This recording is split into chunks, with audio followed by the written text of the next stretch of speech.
Here is the timing, like 2019, 2020, and the reality is that all these high-end, high-profile groups, they're changing their behavior very quickly and constantly. So sometimes we are seeing new attacks, but we have no good way to confirm that it's, let's say, a new spin-off from a known group, or is it an entirely new group out there?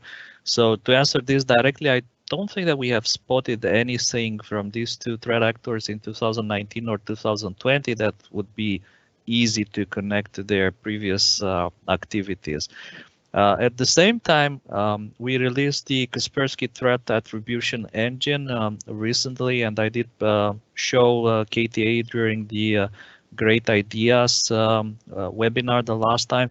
And threat attribution engine, it allows us to look at these stories and these new threats, let's say, with new powers and new tools. So, for instance, one very tiny fragment of code that was used by the Lazarus APT group many years ago can be still found in samples compiled as fresh as this month.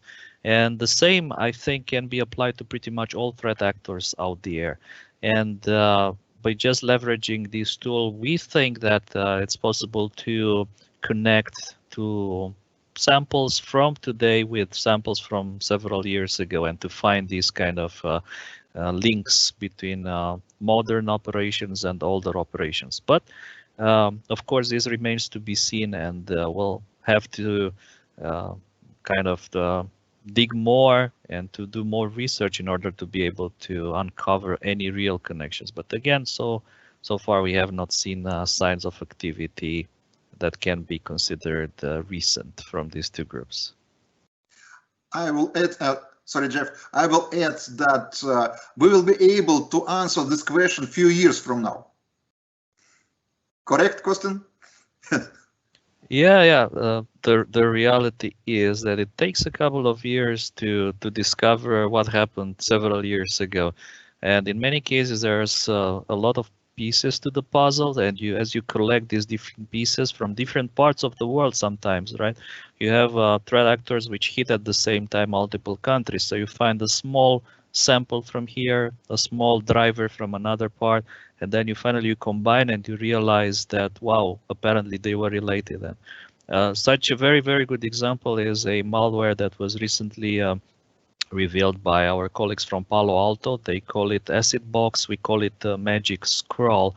And this is an older malware, but a very interesting, very sophisticated malware that almost went undetected for so many years. And it's unbelievable that still malware like this can be discovered and exists. But again, it's from several years ago. So who knows what we will find in 5 years from now.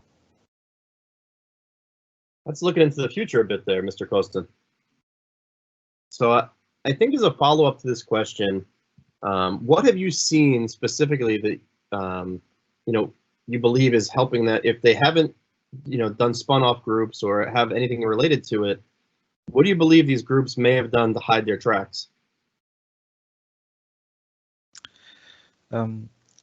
So to be honest, there's a very good answer in the question itself, in there, what have they done to hide their tracks? And perhaps I guess that one of the most famous examples would be the Wild Neutron group, which has been active for so many years, a long time ago.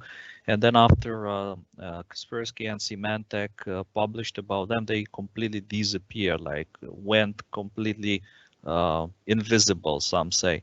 At the same time, we suspect that some of the recent attacks we are seeing using open source tools, open source like Metasploit, for instance, or Cobalt Strike, or tools like Mimikatz, which are almost impossible to attribute to any specific threat actor because anyone can use these tools. And we suspect that maybe some of those are related to long gone threat actors. So when you can actually use things like PowerShell Empire, Metasploit, Mimikatz, Cobalt Strike, almost for free, well, at least in some cases the prices are quite cheap.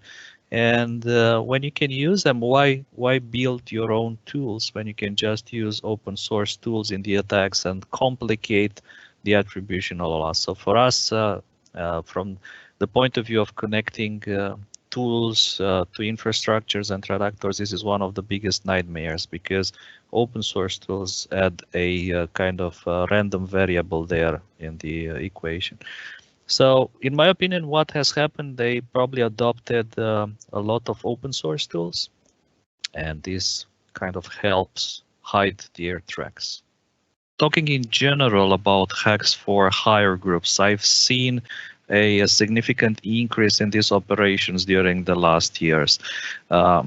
Initially, there was, let's say, a small number of companies that were offering hack for higher tools. So these were mostly sophisticated, high-end, very expensive tools. This was maybe, let's say, 8 to 9 years ago. And then the shift that we have seen is that a drop in price in terms of these tools.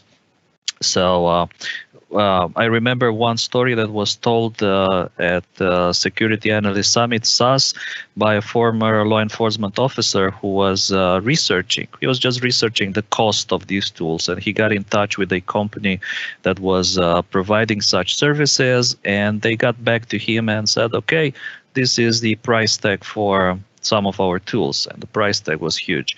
And he said, okay, thanks, this is way too expensive for us, but thank you for the offer. And what was interesting, a few days later, he got an email from somebody who said, hey, I heard that you're looking for tools. However, your budget is not that big. So we can provide tools for any budgets, like between $500 to $500,000. But think about it.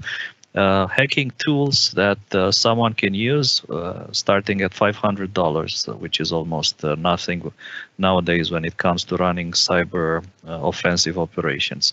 Some of the most interesting groups that we have seen recently, this kind of hack for hire groups, I will mention Decepticons, which they leverage some malware known as GeniCap, also known as Evil Noom, and they are definitely one of the most interesting hack for hire groups out there, and we're planning to cover this in more detail at SAS later this year, and at SAS Online, of course, and possibly through more publications on Secure List. So to summarize, what we have been seeing is there's more such groups out there. The cost of hiring them is getting lower, so it's cheaper and cheaper to hire them to launch attacks. And there's probably something out there for any pocket, from $500 all the way to $500,000.